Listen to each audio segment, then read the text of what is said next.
Praise the Lord. खुदावंद यीशु के अजीम जलाली और बाबरकत नाम में आप सबकी सलामती हो।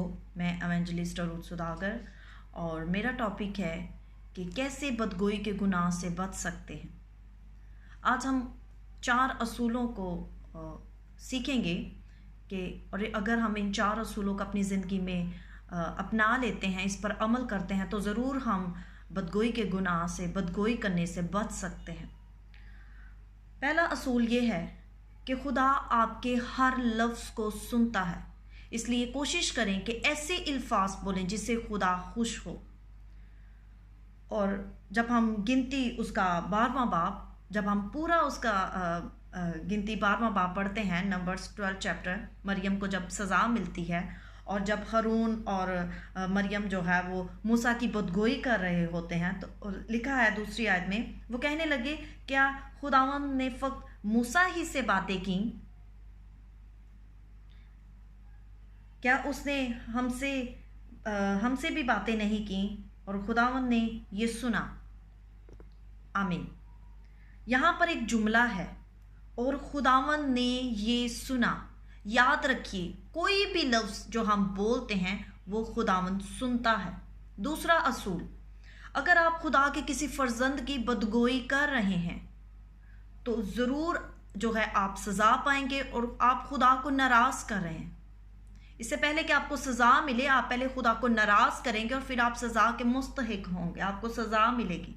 और वो भी शायद खुदा भी आपको मरियम की तरह सज़ा दे। हो सकता है कि उसकी नौयत मुख्तलिफ हो, लेकिन जब हम खुदा को नाराज़ करते हैं तो हम खुदा से दूर हो जाते हैं। जैसे मरियम को जो है उसको बुकोड़ से बच तो गई जब मूसा ने खुदा उनसे दरख्वास्त की और खुदा ने मूसा की दुआ को सुना और उसे शिफा दी, लेकिन वो 7 दिन के लिए खुदावंद के हुजूर से खारिज कर दी गई। तीसरा असूल, अगर आपने किसी के खिलाफ बदगोई की है तो फ़ौरन माफ़ी मांगे, और अगर खुदा कायलियत दे तो उससे भी माजरत करें जिसका आपने दिल दुखाया है। जैसा कि हारून ने भी जो है वो मूसा के सामने एतराफ़ किया, अपनी गलती का एतराफ़ किया, और उसने मूसा से दरख्वास्त की कि वो मरियम के लिए शिफायत करे। तो हमें भी एतराफ़ करने की ज़रूरत है फ़ौरन। और चौथा असूल, आपके अल्फाज खुदा के प्रोग्राम में देरगी ला सकते हैं। जो खुदा ने आपकी ज़िंदगी में जो मंसूबा रखा है, प्रोग्राम है, उसमें आप अपने अल्फाज की वजह से देरगी ला सकते हैं। इसीलिए हमें भी हर रोज़ दाऊद की मानिद ऐसे दुआ करनी चाहिए। ज़बूर 141, साम 141 और उसकी 3rd वर्स में लिखा है कि ए खुदाउन मेरे मुंह पर पहरा बिठा, मेरे लबों के दरवाज़ा की निगहबानी कर। और साम 19 और उसकी 14 वर्स में भी लिखा है कि मेरे मुंह का कलाम और मेरे दिल का ख्याल तेरे हजूर मकबूल ठहरे। आमीन। अगर तो आपके दिल का, आपके मुंह का कलाम और दिल का ख्याल अच्छा होगा तो वो खुदा की हजूरी में मकबूल ठहरेगा। लेकिन अगर वो अच्छा नहीं होगा तो आप खुदा को नाराज़ करेंगे और सज़ा पाएंगे। खुदा ने जिस तरह मरियम हारून की जो है वो तरबियत की, इसी तरह खुदा हमारी भी तरबियत करता है। और हमें जब हम ये गुनाह कर रहे होते हैं या ऐसा बोल देते हैं, हम ये नहीं जानते कि हम किसके बारे में और किसके बारे में क्या कह रहे हैं, और हमें कहना भी चाहिए नहीं। हमें ख़ास तौर पर खुदा के खादमों के बारे में बोलते हुए मुख्तात रहना चाहिए। चाहे हम उन्हें फॉलो करते हैं, उनके पेज को लाइक किया है, उनकी खिदमत को जानते हैं, नहीं जानते, उनका कभी सरमन सुना है या कभी उनके चर्च गए या नहीं गए, आप उनके बारे में कुछ नहीं जानते। समटाइम हम सुनी सुनाई बातों पर जो है वो अमल कर लेते हैं, यकीन कर लेते हैं, लेकिन ख़ास तौर पर उन खादमों को जो वाकई ही खुदा के खादिम हैं और जिन्होंने वाकई ही अपनी ज़िंदगियां खुदावंद को डेडिकेट कर रखी हैं, और वो लोगों के लिए रखने में खड़े होते हैं बड़े बोझ के साथ, खास तौर पर जिन्हें हम जानते हैं, जो हमारे लीडर्स हैं, हमारे चर्च के पासबान हैं, जो भी खुदावंद की खिदमत को सार अंजाम दे रहे हैं, तो उनके बारे में खास तौर पर बोलते वक्त जो है वो हमें मुख्तात रहना चाहिए। और क्या हुआ जब मरियम ने जो बातें की, जो नकम्मी बातें की, उसको सज़ा दी गई, उसकी अदालत की गई, और वो कोर्ट से बर्फ़ की माने موسیٰ سے درخواست کی اور اپنی غلطی کا اعتراف کیا، اور اس نے درخواست کی کہ وہ مریم کی شفا کے لیے جو ہے وہ خداوند سے منت کرے تاکہ خداوند جو ہے وہ اس کو بحال کرے، اس کو شفا دے۔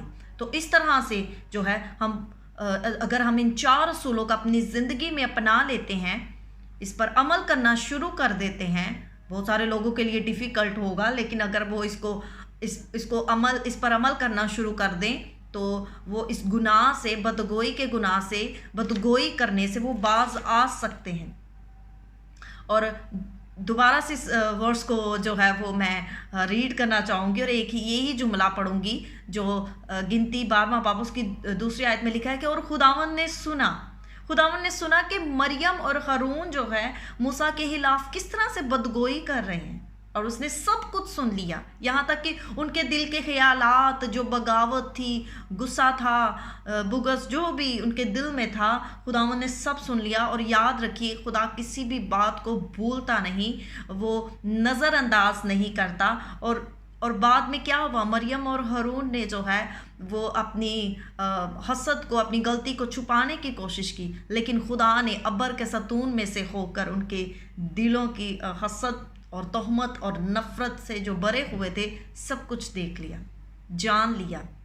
خداوند جو دل و گردوں کو جانچنے والا خدا ہے، اور کلام بھی ہمیں بتاتا ہے یرمیہ اور اس کا جرمایہ اس کا 17 چیپٹر، اس کی ہم 10 ورس میں پڑھ سکتے ہیں، میں خداوند دل و دماغ کو جانچتا اور آزماتا ہوں تاکہ ہر ایک آدمی کو اس کی چال کے موافق، اس کے کاموں کے پھل کے آمین۔ اسی لیے ہمیں خدا کے خادموں کے خلاف حسد یا کینہ رکھتے ہوئے، یا کوئی بھی اس کے علاوہ بھی کوئی ہمارا بہن بھائی ہے، ہمارا دوست ہے، رشتہ دار ہے، کوئی بھی ہے جس سے ہم ناراض ہیں، اور ہمیں ان سے حسد، کینہ یا بدگوئی کرنے سے جو ہے وہ باز رہنا چاہیے۔ ایسا قدم اٹھانے سے جو ہے ہمیشہ ہمیں محتاط رہنا چاہیے، اور ہمیں ضرور اپنے لفظوں پر بھی غور کرنا چاہیے کہ ہم کس کے بارے میں اور کیا بات کر رہے ہیں، اور کہاں پر ہمیں کیا کہنا چاہیے، کس وقت ہمیں کیا بولنا چاہیے۔ تو آج ہم نے خداوند کے کلام میں سے سیکھا کہ ان 4 اصولوں پر ہم عمل کر کے کس طرح سے ہم بدگوئی کرنے سے، بدگوئی کے گناہ سے جو ہے ہم بچ سکتے ہیں۔ اور یاد رکھیے بدگوئی کرنا گناہ ہے، اگر گناہ نہ ہوتا تو خدا مریم اور ہارون کی جو ہے وہ تربیت نہ کرتا۔ اور یہاں سے ثابت ہوتا ہے، اور ہم سیکھتے ہیں اور جان پاتے ہیں کہ مریم اور ہارون نے جب موسیٰ کی بدگوئی کی تو خداوند نے ان کی تربیت کی، اور خداوند ان سے ناراض ہوا اور انہیں سزا بھی ملی۔ اور جو سفر ہے، جو وہ سفر بھی لمبا ہو گیا، کیونکہ لوگوں نے پھر انتظار کیا۔ لکھا ہے کہ لوگوں نے جب تک وہ اندر نہ آئی کوچ نہ کیا۔ تو مریم کے حسد کے باعث جو ہے وہ بنی اسرائیل کا ملک معدہ کی جانب سفر جو ہے وہ طویل ہو گیا۔ تو اس طرح سے ہم اپنی زندگی میں بہت سی دیرگی کو دیکھ سکتے ہیں اور سزا بھی پاتے ہیں، اور بعد میں پھر ایسا ہوتا ہے کہ اگر ہم جان نہیں پاتے تو پھر ہم ایسے ہی بسر کرتے جاتے ہیں، لیکن جب ہم اعتراف کر لیتے ہیں تو اس کے بعد ایسا ہوتا ہے کہ پھر وہی لوگ، خدا کے خادم، ہمارے لیے شفاعت کرتے ہیں اور ہمارے لیے رحم کی اپیل کرتے ہیں، تو خداوند ہمیں بحال کرتا ہے۔ تو ضرور ہمیں اپنی زندگی پر غور کرنا چاہیے کہ کیا ہم اس گناہ میں مبتلا تو نہیں۔ اگر ہم اس گناہ میں مبتلا ہیں تو ہمیں اسے اپنی زندگی سے ترک کرنے کی ضرورت ہے، تاکہ نہ ہی ہماری زندگی میں کسی کام میں دیرگی ہو، نہ ہم سزا پائیں، اور نہ ہی ہم خداوند کو ناراض کریں، بلکہ ایسے الفاظ بولیں اور ہر وقت نیکی کرنے کے در پہ رہیں تاکہ ہم خداوند کو خوش کرتے جائیں۔ کیونکہ جو بھی کام کرنا ہے ہم نے جی جان سے کرنا ہے، اور یہ جان کر کرنا ہے کہ اس کا ریوارڈ جو ہے وہ خداوند کے پاس ہے، نہ کہ کسی انسان کے پاس۔ تو آج ہم نے خداوند کے کلام میں سے سیکھا کہ اگر ہم ان 4 اصولوں پر عمل کرتے ہیں تو کس طرح سے ہم بدگوئی کے گناہ سے اور بدگوئی کرنے سے بچ سکتے ہیں۔ God bless you all.